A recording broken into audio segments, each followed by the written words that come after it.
the mystery of totems.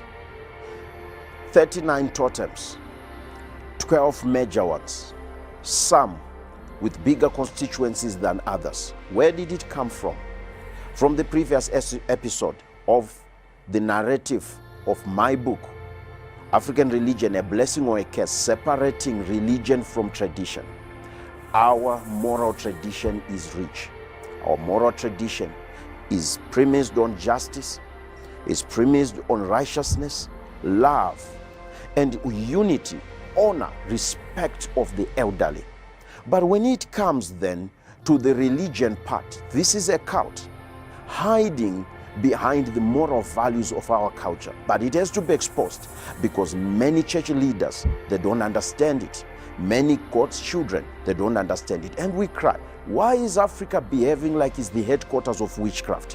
Why is Africa behaving like it's the headquarters of the occultic?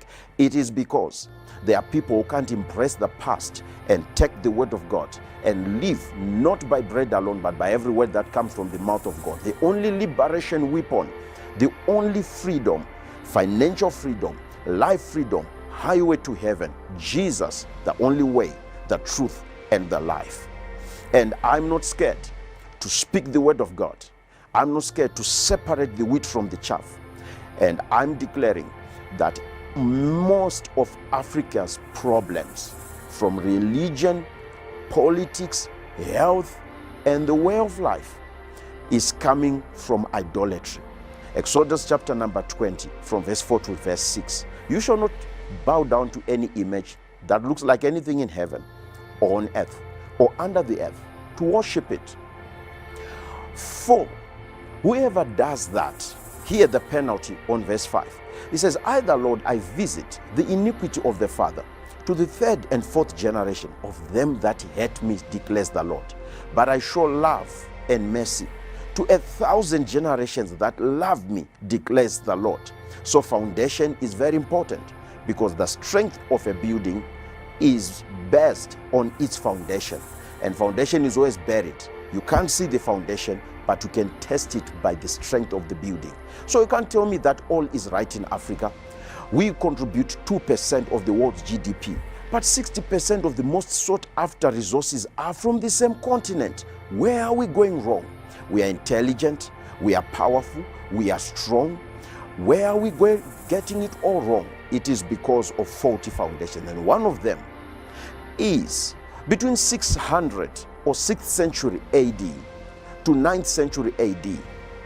We found ourselves sojourning from Abyssinia to northern Guruswa, present-day Kenya, then via DRC and via present-day Tanzania, and we cut across Mozambique into Zambia and cross the river Zambezi into this country. First, establishing ourselves on Vuradona mountain, then changing places until we went down to the great Zimbabwe and established an empire bigger than the United Kingdom. Yes, you see the measurements in square kilometers, square miles, on the biggest nation in the history of Africa, bigger than Egypt at her best, bigger than the Queen of Sheba dynasty at its best, and bigger than the United Kingdom. It was the Mutapa Empire.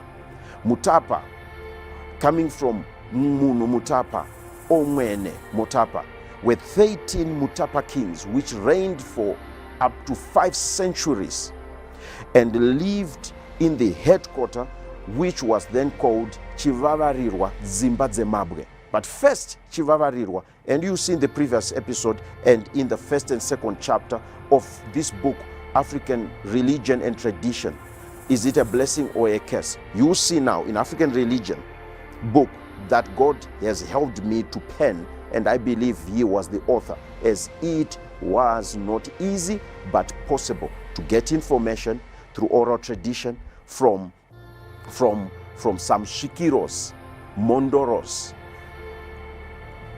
the incarnates of most of these principalities we are talking about, and some from universities and some previous scholars that have written articles about it. But after checks and balances and the spirit confirmation, hear this now.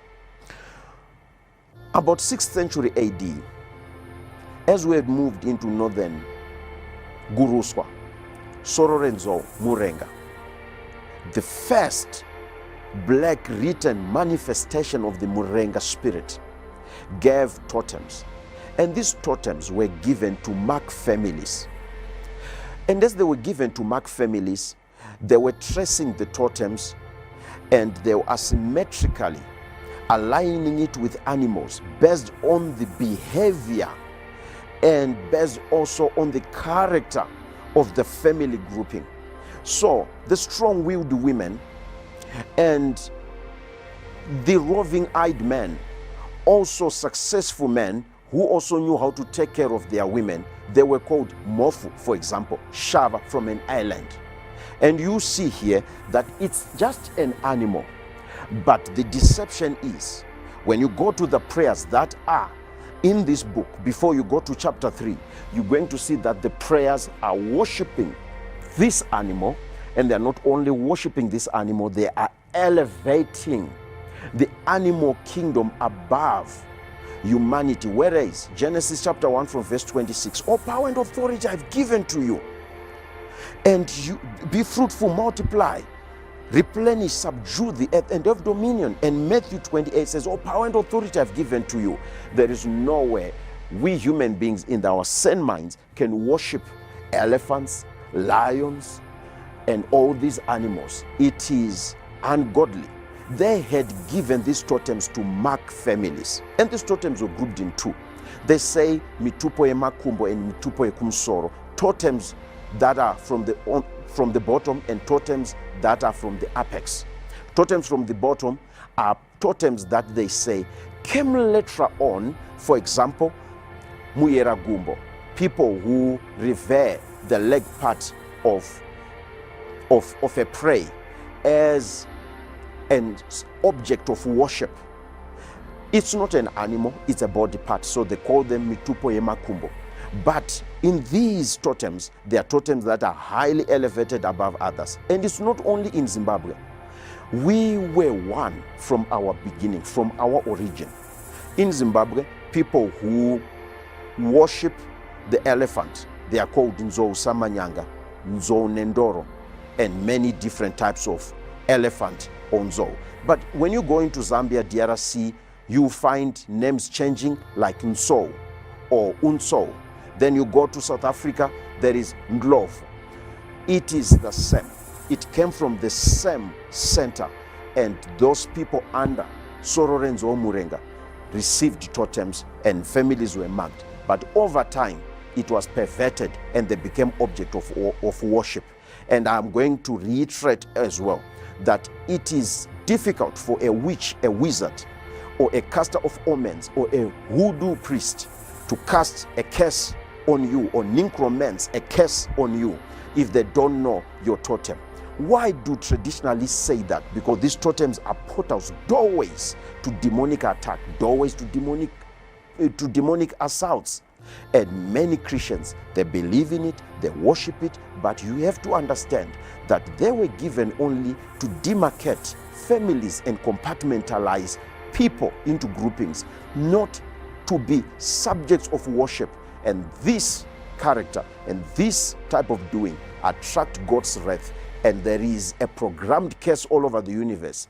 You bow down, you worship anything carved by hands, anything that is an animal or water or an object that looks like anything in heaven or on earth or under the earth, there is a curse. There is a programming for you to fail in every area of your life.